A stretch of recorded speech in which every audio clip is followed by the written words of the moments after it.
Hawak na ng mga otoridad ang nakatalang top 1 most wanted person sa kasong murder matapos itong maaresto ng kapulisan sa Zamboanga City. Patrolwoman Amy Gian Cortez sa report.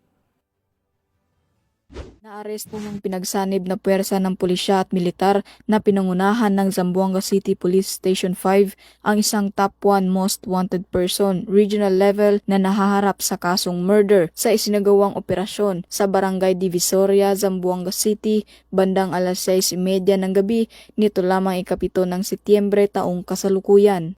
Kinilala ang suspect na si alias Hakim, 41 anyos, may asawa, isang construction worker at residente ng sitio ng Upper Bungyao, Barangay Bungyao, Zamboanga City. Ayon sa ulat, nadakip ang suspect sa bisa ng warrant of arrest para sa kasong murder sa ilalim ng criminal case number 54884 na inilabas ni Honorable Shaldilin Bara Bangsaha, presiding judge ng RTC Branch 33, Zamboanga City noong August 22, 2024. Wala umanong inirekomendang piyansa para sa kanyang pansamantalang kalayaan.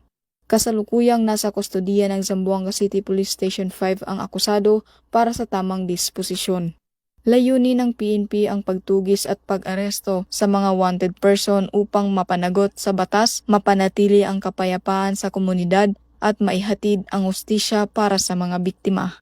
Mula dito sa tanggapan ng kapulisan sa Region Siyam, ako ang iyong PNN Correspondent Patrolwoman AG Cortez, alagad ng batas, tagataguyod ng Balitang Pulis.